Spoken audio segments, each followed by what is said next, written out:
Hello everyone and welcome to another video talking geeky stuff. And today's topic is about another actor,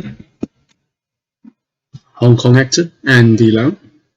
With him, very similar story to how I discovered him. It's similar to Sharon Fat, which I did a video a few months ago, sometime last year. So Andy Lau started off in TV, TVB in Hong Kong, probably the most famous TV station. And he got famous doing loads of TV show. Probably the most famous one was the Return of the Condor Heroes, where he kind of plays a cool, weird character. His kind of persona really suited that character, and of course, he kind of become a heartthrob after that TV show. A lot of girls started to really, starting to like him, of course. But not only that, he's one of the few actors that both male and female really admire. Young adults to old adults also admire him. He's got a wide range of acting abilities, and his films are really wide. Quite a range to his films, which I'll go into in a minute. But like most TV actors, like Sharon Fat, of course, they slowly branch out into movies. But Andy Lau is a little bit different because during the mid-80s all the way to now, he's considered probably one of the hardest working celebrities in Hong Kong / Chinese history. After the TV stuff, he went on to pursue movies and also pursue a singing career. And he become not only very successful, become one of the top artists. He was part of in the 90s, him, Leon, Jackie, and Aaron were put together as the four heavenly gods, Si Dai Ting Wong. And yeah, so his singing career is top and it's still going strong. And I was looking at his IMDb to put some of these, to see any movies I may have forgotten. My God, he did a lot of movies. I mean, that guy did must be like 10 to 12 movies in a year or two. He was probably definitely one of the hardest workers at that time. And looking at his movies, it's really wide range. You've got comedy.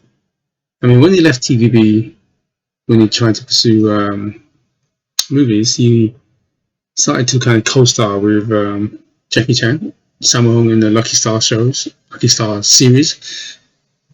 Did like Crazy Company, which I really like. Crazy Company 2, kind of romantic comedy. Andy Lau's got really good timing in comedy. May not be as good as, say, Stephen Chow, but it's definitely up there. And then, but what's famous about Andy Lau is, I think, he always plays that kind of triad, a young triad, that romantic triad that kind of girls like. Young adults wants to be like him. I mean, as years go by, that is one of his first kind of movies back in '88, I think. Also one of Wong Kar-wai movies. It's a lot different than the typical Wong Kar-wai that we know today. That time, I think he mentioned that he kind of was told to direct this movie almost like a gangster film. But one of the most famous movies that really made him into that kind of like the poster boy for that kind of romantic triad movie is A Moment of Romance. That was a pretty good film. I think it's like 89, 90. And also that film, Da, the co-star of many Stephen Chow films, he won Best Supporting Actor for that as well. But he's recently passed a few years ago, so rest in peace. But A Moment of Romance is, yeah, definitely one of the most memorable. It's got a great soundtrack. The girls love it. The guys want to be like him. I remember Teenage B was kind of, wow, this is cool. I'd love to be a character. Even though there's a trilogy, it's not worth watching the other two. The other two is a bit not that good. Like I mentioned earlier on, he has a pretty wide range of acting. You've got the comedy, you've got the action comedy, you've got the serious drama, you've got that romantic, even partnered with Sharon Fat, Stephen Chow, a couple of times. Moving on. Uh, One thing about Andy Lau, I think that he's never really made it into the West, and I think that's a good thing because a lot of Asian actors who tried to make it in the West didn't do so well. You know, Stephen Chow, um, Jackie Chan, even Jackie Chan himself, Chow Yun Fat, Jet Li. You know, the Hollywood, for some bizarre reason, don't take Asian actors that serious. So you know, it's a good thing in my opinion that he didn't make it to America or Hollywood. And it comes down to his films really. I think that his films are very local based. You kind of have to understand local culture to really understand his films. Don't get me wrong, there's a few good films, like for example here, like the Warlords, starring Jet Li and Takeshi Kaneshiro, which was premiered in the West, and that film really showcased Jet Li's ability as an actor. He won Best Supporting for that, but that was like a more epic film. So he does have some of those films where it can transcend to the West. You know, like House of Flying Daggers, Zhao Yimou's film after Hero, the Western studio with purchasing that, and probably his biggest, I would say, Western film is probably Internal Affairs, not Internal, sorry, Infernal Affairs, starring opposite Tony Leung, and that was one of my favorites, or one of my favorite all-time Andy Lau films. And also, Hollywood did a remake with Leonardo DiCaprio, Matt Damon, Jack Nicholson, The Departed. Yes, The Departed was a remake of that. There's a trilogy, of course.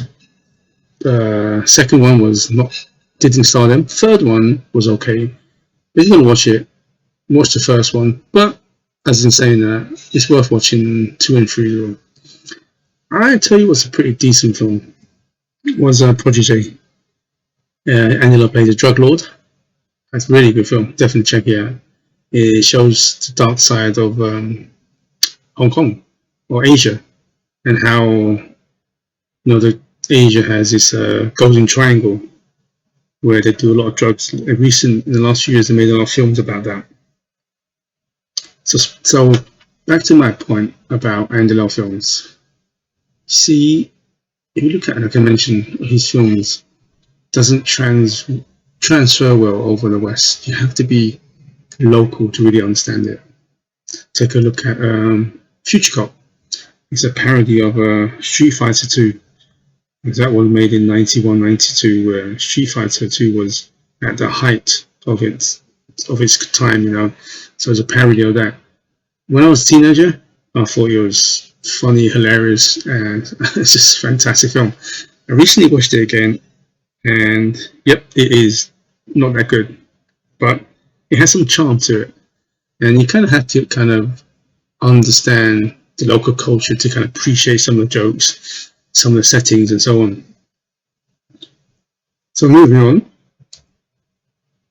So here's the 2 TV shows that I mentioned earlier that, in my opinion, my 2 favorites: The Return of the Condor Herald and The Duke of the Mount Deer, starring opposite Tony Leung as well.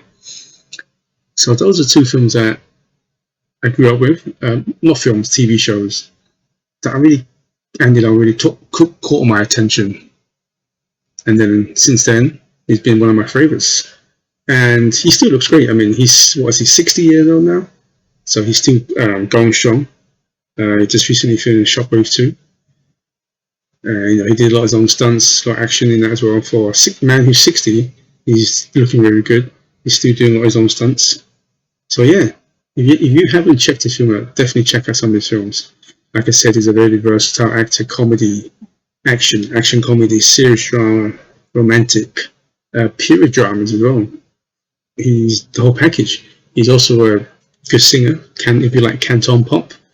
He also sings a lot of Mandarin stuff as well, because you make more money in singing Mandarin in mainland China. But so he's a whole package: singer, songwriter, producer, actor, director. Even wrote some of the scripts. So all package. Definitely one of my favorite K-pop idols that I grew up with. Anyway, I'd like to say thank you for staying to the end. Thanks for watching. Please just subscribe for more Talking Geek stuff. And good morning, good afternoon, and good evening, wherever you are. And please stay safe. Goodbye.